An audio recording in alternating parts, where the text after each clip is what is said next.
Fine student, देखो आज class में हम लोग क्या पढ़ने वाले हैं? Preposition.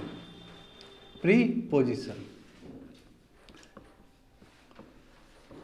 It is a part of speech. ये भी क्या है? स्पीच का ही एक हिस्सा है। जैसे नाउन हो गया, प्रोनाउन हो गया, एडजेक्टिव हो गया, वर्ब हो गया, एडवर्ब हो गया, सभी क्या है? पार्ट्स ऑफ स्पीच है। तो similarly preposition is also a part of speech. बिना प्रीपोजिशन का एक सेंटेंस नहीं बन सकता है। आई मीन एक सेंटेंस में प्रीपोजिशन का जरूरत रहता है। ऐसे कंपलसरी पार्ट तो नहीं है ये, बट रेलेवेंस है प्रीपोजिशन का। देखो प्रीपोजिशन दो शब्द से बना हुआ है, pre plus position.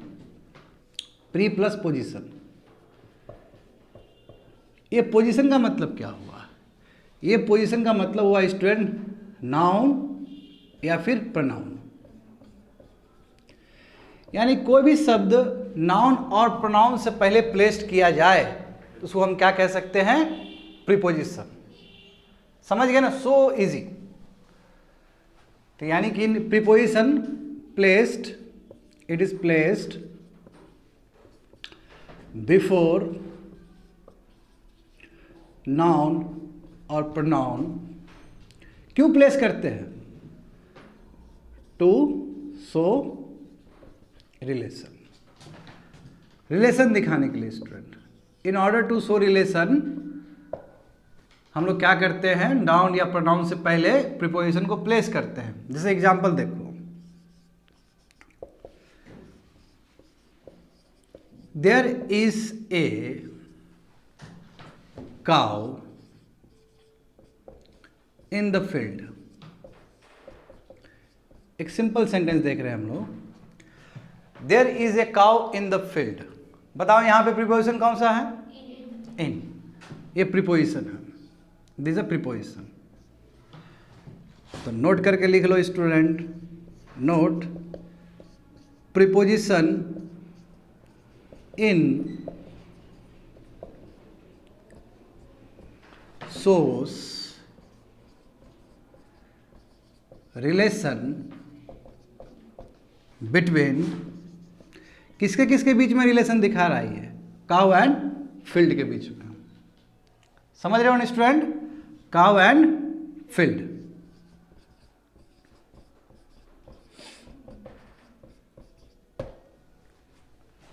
Hope so इतना समझ में आ गया होगा तुम लोग को।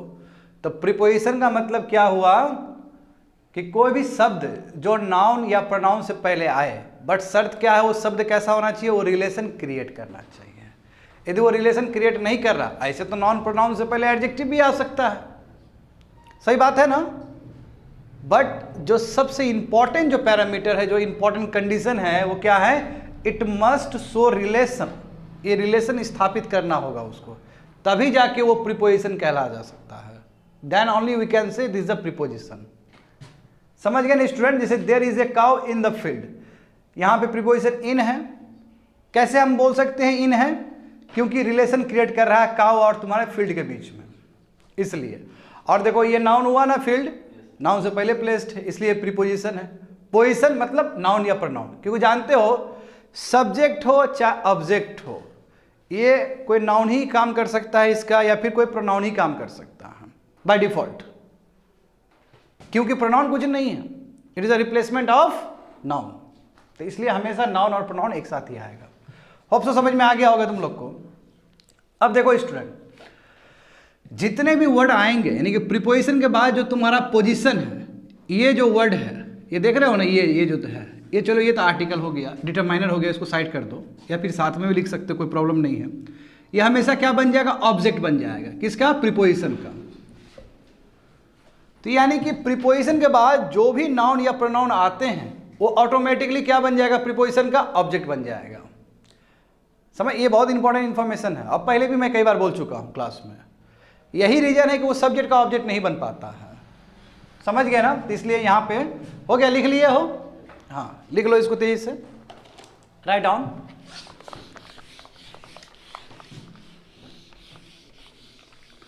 देखो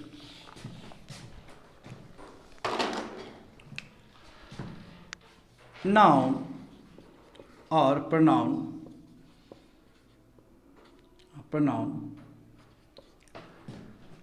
that follows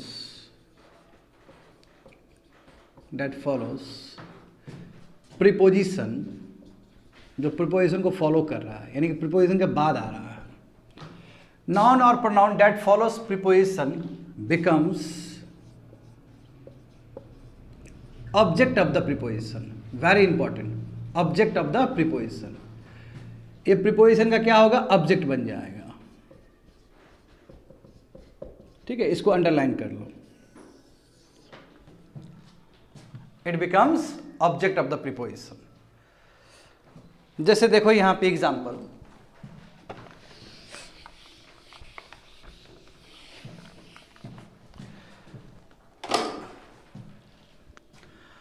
I purchased some vegetables. Let's say, number one, I am going to college. दो सिंपल सेंटेंस है, करेक्ट। हाँ, यहां बताओ स्टूडेंट, ये सब्जेक्ट हो गया I is your subject, it is your verb. कौन सा वर्ब है, V2 form, past. Some is your adjective and vegetable is your noun, correct. और ये क्या हो गया, आपका एडजेक्टिव होगा, क्योंकि ये मॉडिफाई कर रहा है नाउन को। So simple. तो बताओ तो सब्जेक्ट का ऑब्जेक्ट क्या है यहाँ पे, इस सेंटेंस में ऑब्जेक्ट क्या है बताओ, वेजिटेबल्स। ये क्या हो गया, वेजिटेबल इज योर ऑब्जेक्ट। किसका ऑब्जेक्ट है स्टूडेंट, ये सब्जेक्ट का ऑब्जेक्ट है, इसका ऑब्जेक्ट है ये। और जानते हो, मैं कई बार बोल चुका हूं क्लास में कि जब सब्जेक्ट का कोई ऑब्जेक्ट बनता है तो बाय डिफॉल्ट वो वर्ब का भी ऑब्जेक्ट बन गया वो।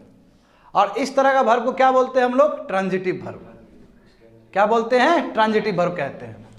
तो ये तो देखो, ये सब्जेक्ट का ऑब्जेक्ट भी बन गया, एट द सेम टाइम ये वर्ब का ऑब्जेक्ट भी बन गया। तो ऐसे वर्ब को क्या कहेंगे हम लोग, ट्रांजिटिव वर्ब।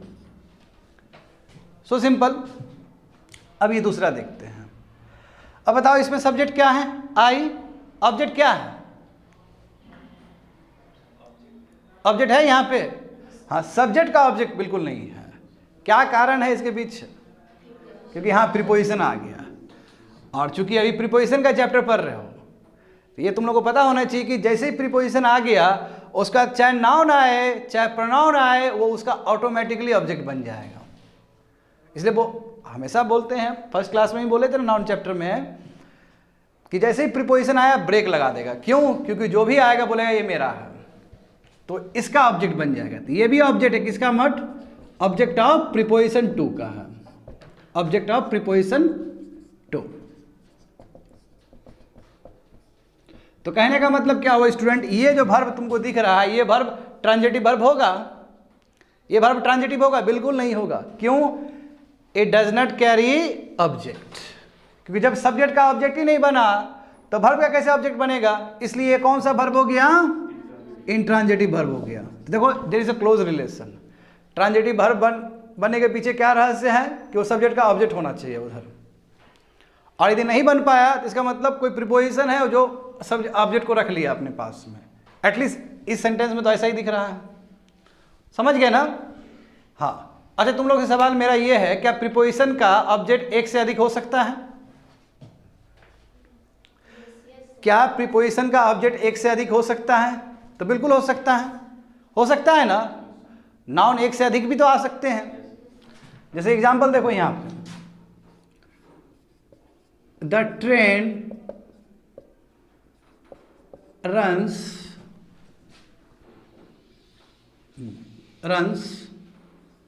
across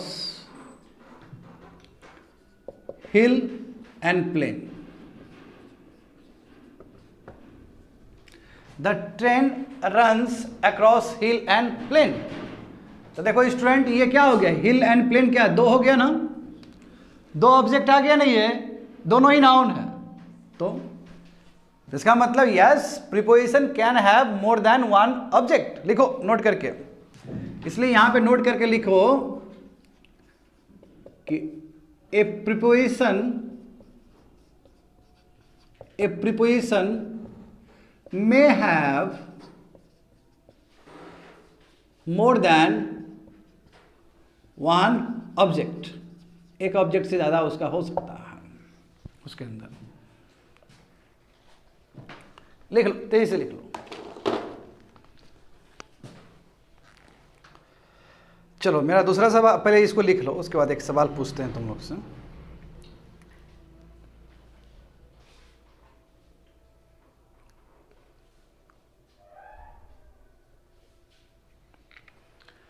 समझ गए ना नोट क्या लिखा है? प्रीपोजिशन में have more than one object, एक से अधिक ऑब्जेक्ट हो सकता है। एग्जांपल देख सकते हो यहाँ पे हिल है और प्लेन है। प्रीपोजिशन क्या है यहाँ पे? ये हाँ, कई बार student preposition can also work as adverb, कई बार प्रीपोजिशन एडवर्ब के रूप में भी काम कर रहा होता है।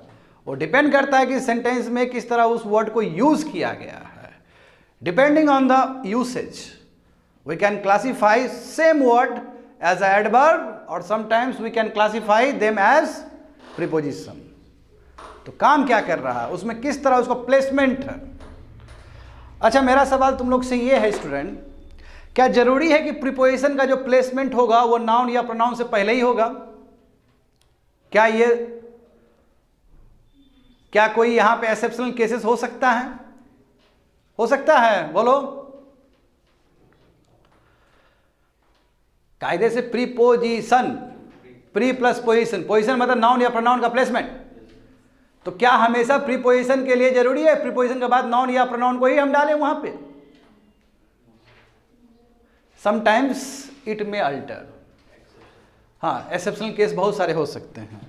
हाँ, मगर जो भी आप सेंटेंस लिख रहे हो कहीं ना कहीं वहां पे भी आपको ऑब्जेक्ट का ध्वनि समझ में आएगा, ऑब्जेक्ट का रेलेवेंस समझ में आएगा। तो ये भी नोट करके लिखो। ये सब प्रॉपर्टीज लिखा रहे हैं, कैरेक्टरिस्टिक्स बता रहे हैं स्टूडेंट प्रोनाउन का। This all are the properties और कैरेक्टरिस्टिक्स ऑफ प्रीपोजिशन। तो नोट करके लिखो ये। यूजुअली या normally, usually preposition is placed before noun or pronoun. However,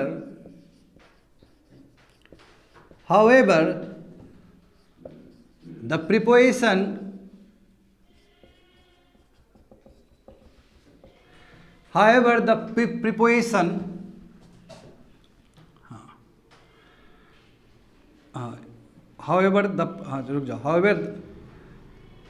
preposition can come without object। Object का मतलब क्या हुआ, नाउन या pronoun? However the preposition can come with object, object साथ वो आ सकता है। एग्जाम्पल देखो,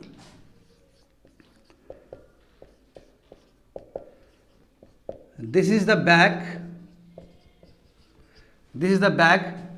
that you asked for। This is the bag that you asked for।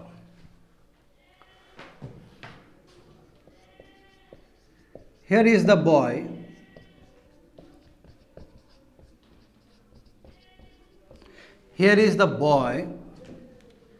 whom you are talking about।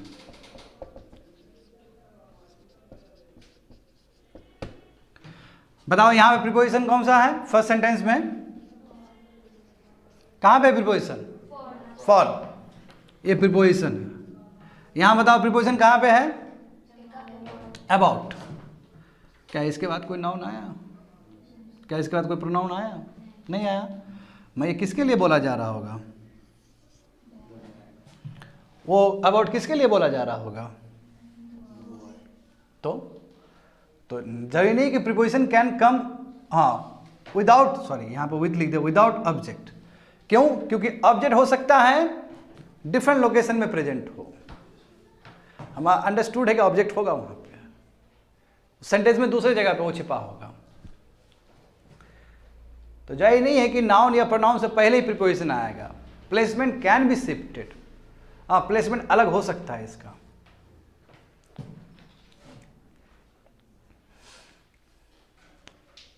चलो इसको लिख लो, तेजी से लिख लो।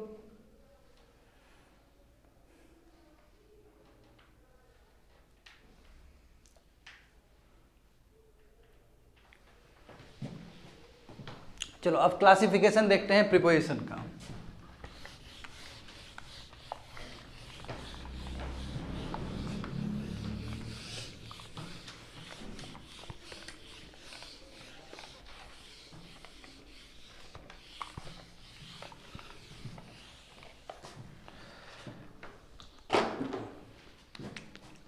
यहां पे लिखो on the basis of construction, on the basis of construction, comma, preposition can be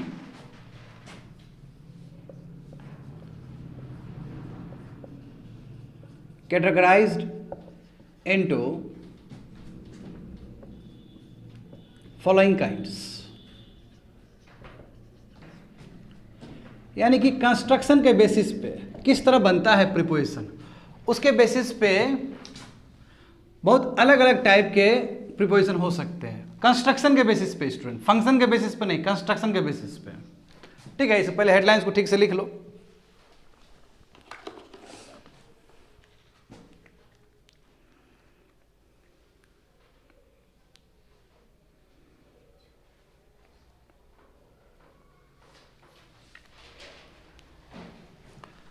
this is the introduction class of preposition. देखो first one,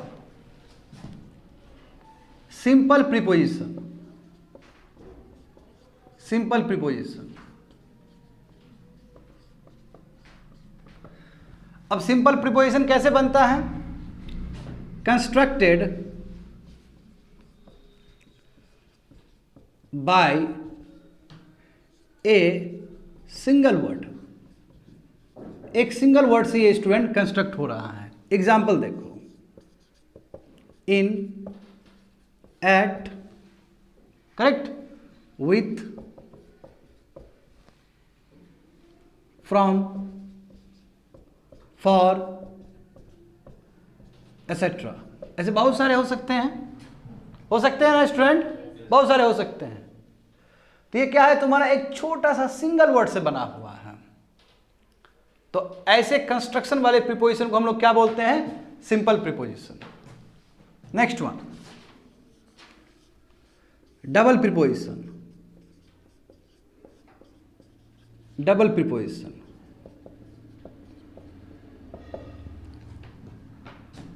constructed by combining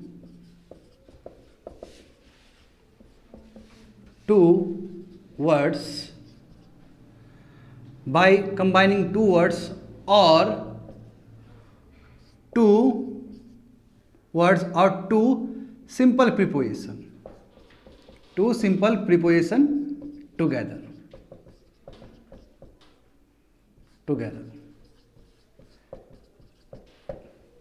Constructed by combining two words or two simple preposition together. Example यहां पे समझो, into, onto, without, समझ रहे हो ना? हाँ, inside, outside, etcetera. अब यहां पे गौर करना तुम लोग, या फिर देखो एक और भी लिखा देते हैं यहां पे, विद इन। अब यहां पे गौर करने वाली बात यह है कि क्या बोला जा रहा है यहां पे? Constructed by combining two words, दो वर्ड्स को साथ में लाना। देखो यहां पे टुगेदर लिखे है ना, constructed by combining two words together और टू सिंपल प्रीपोजिशन टुगेदर। अब यहां पे देखो, ये इनटू में दो प्रीपोजिशन है, इन प्लस टू है, दोनों ही प्रीपोजिशन है। देखिए कौन सा कैटेगरी का हुआ? टू सिंपल प्रीपोजिशन, मतलब दूरी में नहीं है, पास में, एक साथ है। यहाँ पे भी यही हो रहा है, ऑन है प्लस टू है, कंबाइन किए हैं। हाँ, मैं यहाँ पे देख सकते हो, हाँ यहाँ पे भी सेम है, बट इसमें ऐसा नहीं है। इन है, इन एक प्रीपोजिशन है, एक वर्ड है, बट साइड तुम्हारा प्रीपोजिशन नहीं है, साइड दूसरा वर्ड है, बट कंबाइन कर दिए तो प्रीपोजिशन बन गया। तो इसलिए ये दोनों चीज हमें समझ में आना चाहिए कि वो टू कोई भी वर्ड्स हो सकता है, या फिर वो दो वर्ड सिंपल प्रीपोजिशन भी हो सकता है। Both can be possibility. समझ गए ना? हाँ, इसको लिख लो, तो इसे लिखो, लिख लिया? समझ में आ रहा है क्या बोल रहे हैं? ये हो गया double preposition.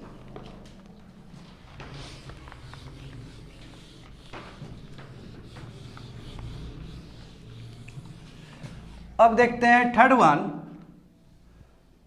That is compound preposition. Compound preposition, देखो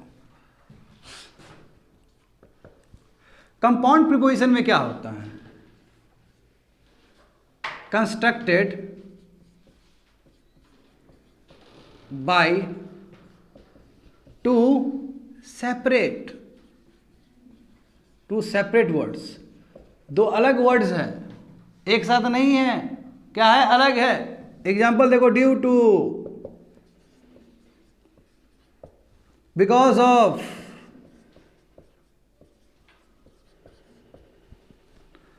अकॉर्डिंग टू,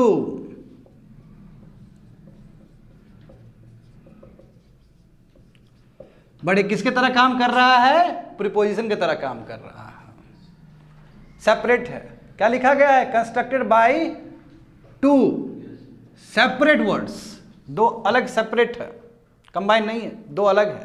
देख रहे हो ना, इसमें दूरी है कि नहीं है? यहां पे भी दूरी है, यहां पे भी दूरी है।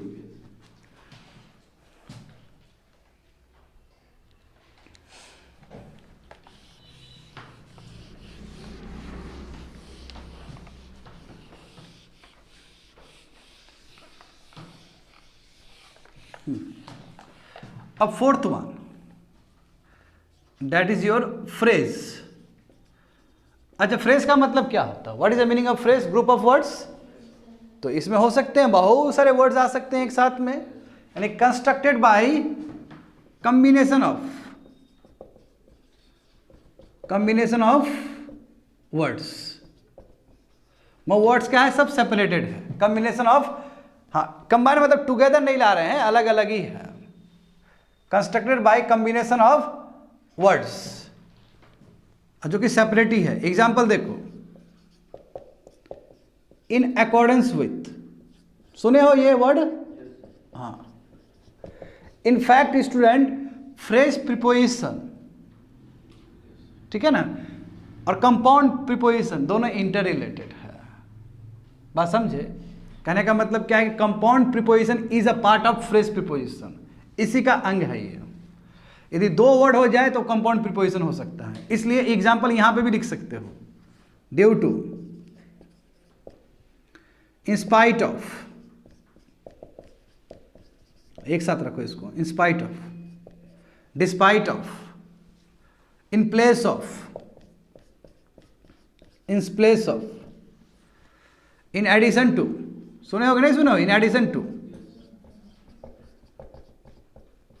ऐसे अनेकों शब्द हो सकते हैं स्टूडेंट, सब फ्रेज है, देख रहे हो ना। अब इसमें गौर करना तुम लोग, हाँ इसमें गौर करना, यहाँ पे ही प्रीपोजिशन है, यहाँ पे ही प्रीपोजिशन है, यहाँ पे ही प्रीपोजिशन है, यहाँ पे ही प्रीपोजिशन है, यहाँ पे भी प्रीपोजिशन है, यहाँ पे ही प्रीपोजिशन है। तो यहाँ पे ऐसे जो कॉम्बिनेशन वाले फ्रेज प्रीपोजिशन होते हैं, इसमें एक से अधिक प्रीपोजिशन आ रहे हैं, बट ये टोटल जो तुम्हारा है ये एक प्रीपोजिशन के रूप में काम कर रहा है, working as a single preposition. Whole क्या है? एक सिंगल प्रीपोजिशन के रूप में काम कर रहा है। जबकि देखो इसी में कितना प्रीपोजिशन छुपा हुआ है? एक और एक, दो। ठीक है, तो इस तरह का प्रीपोजिशन क्या बोलते हैं? Phrase preposition. समझ गए ना? हाँ, चलो इसको लिख लो अच्छे से, बच्चे लोग तेजी से लिखो।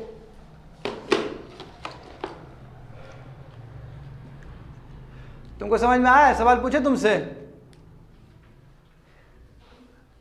अभी नहीं समझ में आएगा बहुत सारे स्टूडेंट को। उसके लिए नाउन प्रोनाउन सबका ज्ञान होना चाहिए।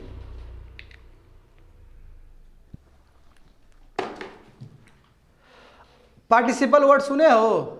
पार्टिसिपल क्या होता है? पार्टिसिपल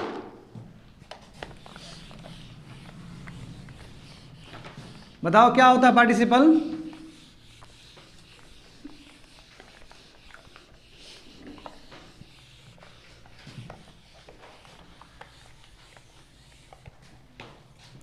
कितना? फोर्थ हुआ ना? फिफ्थ देखो, पार्टिसिपल प्रीपोजिशन। अच्छा, सिंपल यदि मैं पार्टिसिपल का बात करूं तो पार्टिसिपल कितने टाइप के होते हैं स्टूडेंट? कौन बताया क्लास में? 2 टाइप के होते हैं, एक पास्ट पार्टिसिपल और एक प्रेजेंट पार्टिसिपल। ये क्या होता है? Present participle.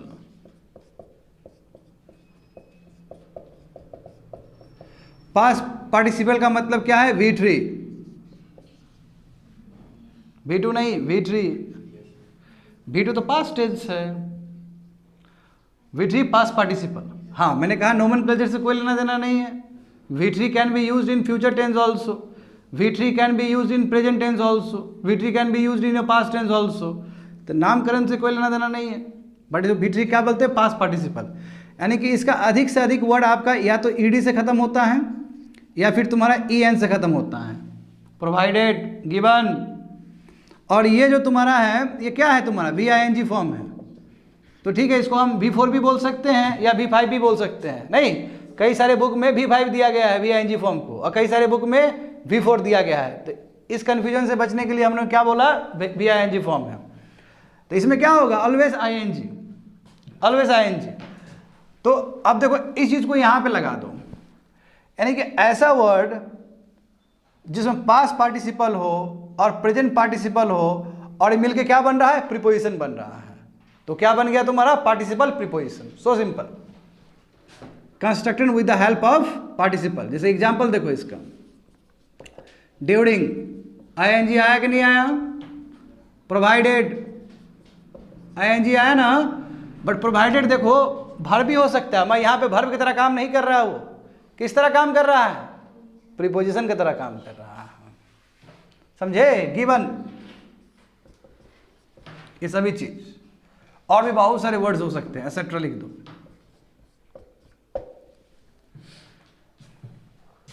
तो ये हो गया तुम्हारा पार्टिसिपल प्रीपोजिशन। ये सब क्या हो रहा है? On the basis of construction. देख रहे हो ना कैसे बन रहा है, उसके हिसाब से लिख लो इसको, तेजी से लिख लो। Complete.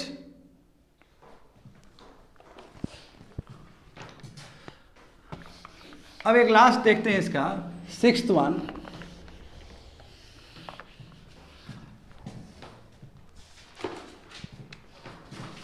That is disguised, disguised preposition. सुने हो ये?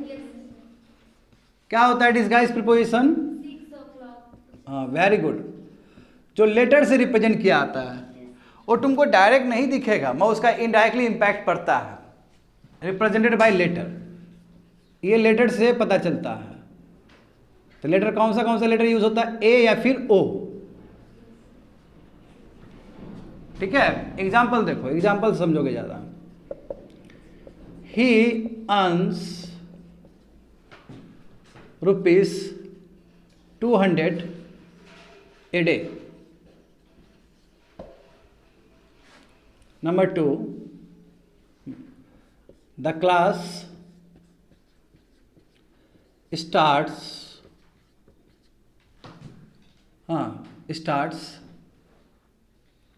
at 6 o'clock.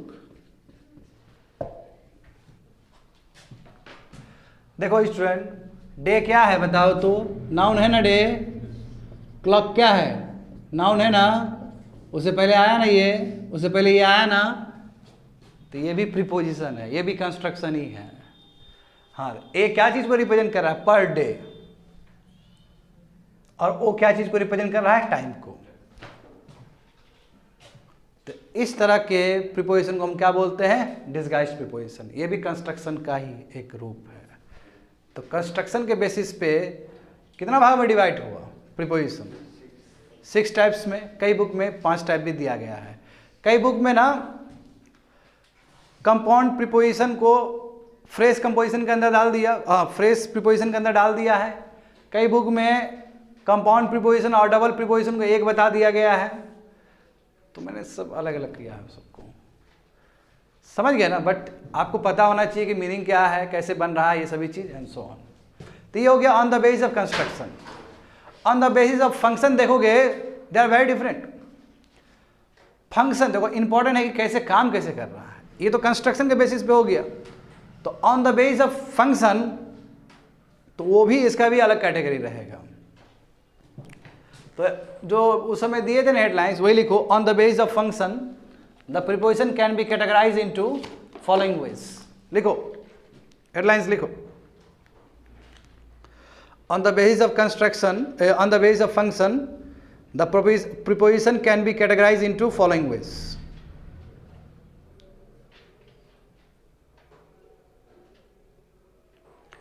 बस उस समय कंस्ट्रक्शन लिखे थे, कंस्ट्रक्शन को हटा दो, फंक्शन लिखो वहां पे।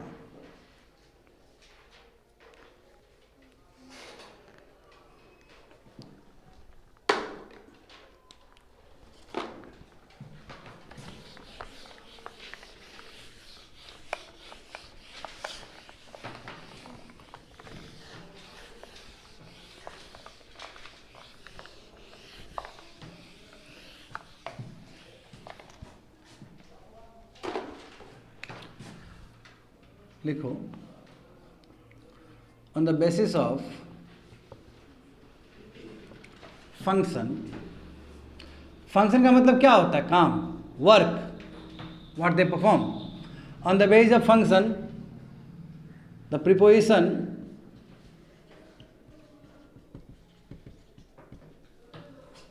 can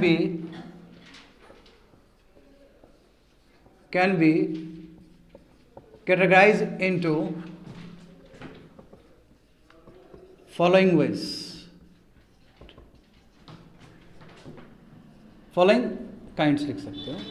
फॉलोइंग काइंड्स, वो काइंड क्या है? नंबर 1 देखो,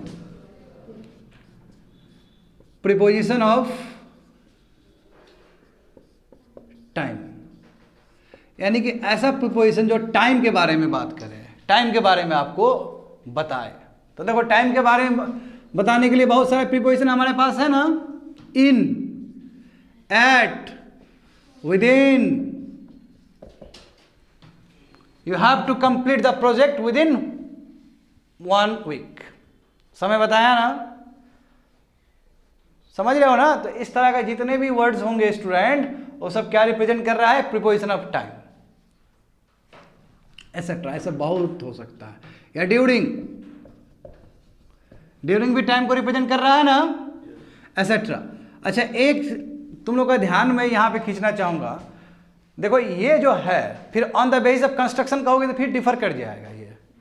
अभी देखो जस्ट अभी तुम लोग को पढ़ाएं, इन क्या हो जाएगा? Simple preposition. एट क्या हो जाएगा? Simple preposition. विद इन क्या हो जाएगा?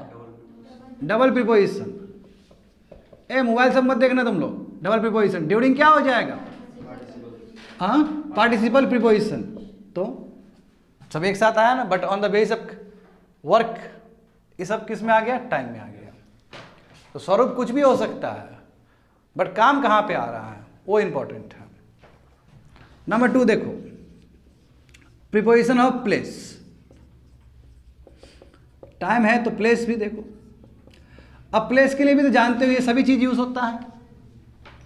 प्लेस के लिए क्या इन यूज नहीं होता है? एट यूज नहीं होगा क्या? आउटसाइड नहीं होगा? हाँ, इनसाइड होगा? विद इन होगा? समझ रहे हो ना? अप होगा, डाउन होगा, एक्सेट्रा। इसमें भी वही लॉजिक लगा सकते हो। आउटसाइड है, आगे डबल प्रीपोजिशन, विद इन है सेम ऊपर वाला ही। अप डाउन, ये भी प्लेस रिप्रेजेंट कर रहा है ना। हाँ देखो यहाँ पे कई जगह है, बहुत सारे वर्ड्स है जो कि एडवर्ब के रूप में भी यूज होता है, जैसे अप एंड डाउन। अप और डाउन तुम्हारा क्या है, एडवर्ब भी है। कौन सा एडवर्ब है, एडवर्ब ऑफ प्लेस है। एडवर्ब ऑफ टाइम के रूप में भी यूज होता है, देन, सिंस, वो सब एडवर्ब ऑफ टाइम है वो, समझिए। बट इन एड क्या है, ये पूरा प्योर प्रीपोजिशन है। ये इन और एड तुम्हारा टाइम के लिए भी हो सकता है, at the same time place के लिए भी हो सकता है। देखो तीसरा देखो, प्रीपोजिशन ऑफ मूवमेंट, जिसमें हलचल हो, मूवमेंट हो, समझे ना, गति हो, स्पीड हो जिसके अंदर, तो उसके लिए भी बहुत सारा हम प्रीपोजिशन का यूज कर सकते हैं। जैसे एग्जांपल देखो, इनटू, कमा, ऑनटू, अक्रॉस, अराउंड, एसेट्रा। हाँ मैं तो दिया ही नहीं, to, towards, I am going to market, moment, समझ रहे हो ना। तो जहां मूवमेंट का बात हो जिस काम में, तो वहां पे किस तरह का प्रीपोजिशन यूज करेंगे, preposition of movement. So simple, लिखो इसको तेज से।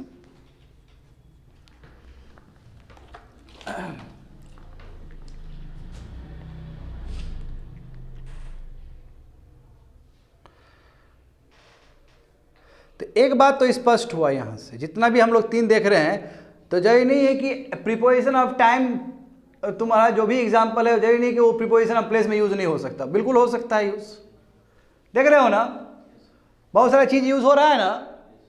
तो ये समझ होना भी बहुत जरूरी है। ये तुमको समझ होगा तो तुमको जरूर मतलब रियलाइज करोगे कि अच्छा इन है तो टाइम के लिए भी यूज हो सकता है, प्लेस के लिए भी यूज हो सकता है, तो दोनों का एप्लीकेशन कोशिश करोगे सीखने का। अब प्रीपोजिशन ऑफ मूवमेंट हो गया। अब बात करते हैं हम लोग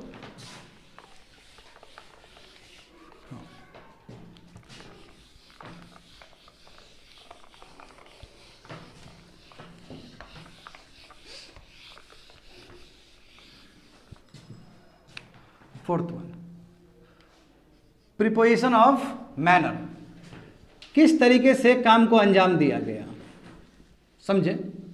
हाँ जैसे लाइक, बाय, ठीक है, इस तरह। जैसे देखो example, the young boy sang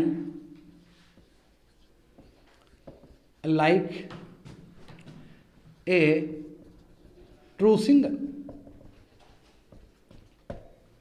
अब यहां पे देखो, और जो छोटा बच्चा है उसने कैसा गाना गाया, एक ट्रू सिंगर की तरह गाना गाया, प्रोफेशनल की तरह गाना गाया उसने। तो ये जो लाइक है क्या हो गया, किस तरह, तो ये क्या है तुम्हारा प्रीपोजिशन ऑफ मैनर है। इसके बाद देखो स्टूडेंट, यहाँ है कि नहीं है पोजीशन, ये मत बोलना सर ये भी है, अरे भाई ये आया है इसका, इसके बारात में आया है, इसका सब मॉडिफायर है वो।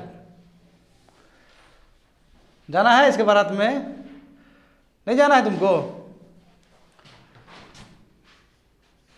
कितने लोग यहाँ बैठे हैं जो बारात जाते हैं पनीर खाने के लिए, कोई है ऐसा? हाँ, पनीर खा के आती हो? बिल्कुल, सबसे फोकस वेजिटेरियन का जो सबसे पहला फोकस होता है वो पनीर। रसगुल्ला भी रहता है, जिसका चीनी का बीमारी है उसका क्या करोगे? हाँ बिल्कुल, रसगुल्ला, हमको लगता है पनीर ज़्यादा रसगुल्ला में रहता है, ये भी बात सही है। और रसगुल्ला में जानते हो कंपटीशन होगा, फिर कौन ज़्यादा खाएगा। स्टार्ट ही तुम्हारा 30 पीस से है ना, कौन 30 पीस खा सकता है, रेज योर हैंड। मिठाई तुम लोग एक टाइटल दे देंगे हम बढ़िया वाला। ऐसे बोलना नहीं चाहिए मुझे, मैं फिर भी शेयर कर रहा हूँ। कभी ना मतलब हमारे गांव में ना एक बहुत खतरनाक आदमी है, ठीक है ना, वो रिकॉर्ड पर रिकॉर्ड क्रिएट करता है।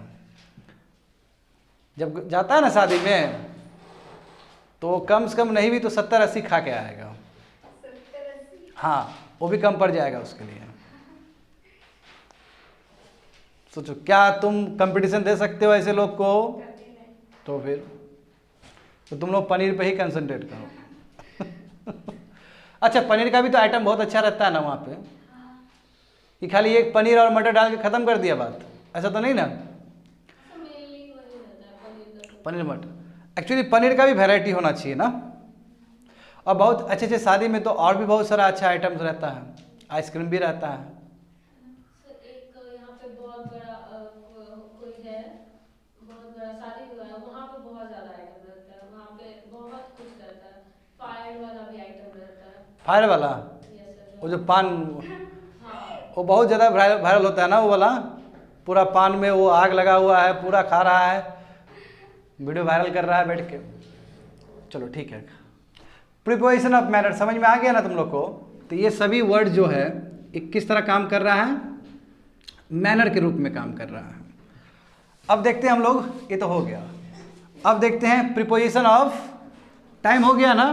क्या क्या हुआ अभी तक बताओ तो? Preposition of time, preposition of place, preposition of movement, preposition of manner. अब करते हैं हम लोग प्रीपोजिशन ऑफ कॉन्ट्रास्ट। कॉन्ट्रास्ट क्या होता है? देखो, प्रीपोजिशन ऑफ कॉन्ट्रास्ट का मतलब ठीक उल्टा। और उल्टा के लिए भी बहुत सारा शब्द है हमारे पास। In spite of, despite of, है ना स्टूडेंट? ये वर्ड हमारे पास ठीक उल्टा बताया जा रहा है, ठीक उल्टा। तो ये कॉन्ट्रास्ट। हाँ, प्रीपोजिशन ऑफ मेजर। मेजर क्या है? नापने के लिए, समझे? जैसे हो गया ऑफ, बाय, अप टू।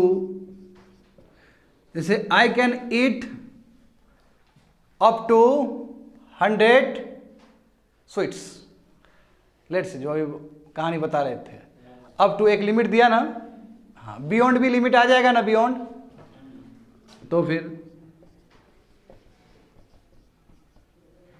ये सब एक मेजर है, समझ गए ना? जैसे I purchased a kilogram of rice. देखो, मेजर बताया कि नहीं बताया आपने? मेजर मतलब वेट, कितना क्वांटिटी है।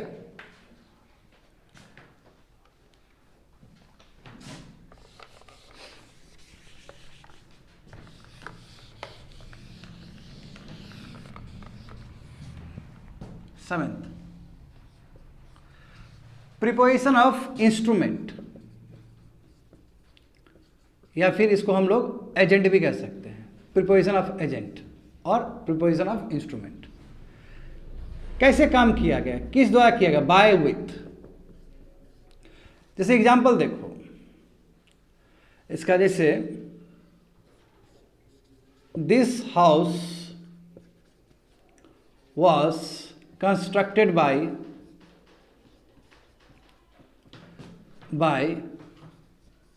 रमेश। लेट्स, ये घर किसने बनाया है? रमेश ने बनाया है। तो देखो, पता चला ना एजेंट कौन है? With the help of by. He reacted with anger.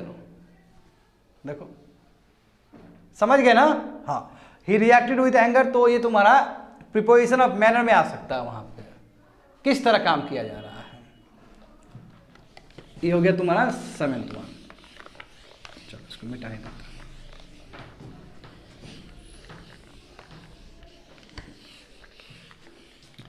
And 8th one, that is preposition of possession।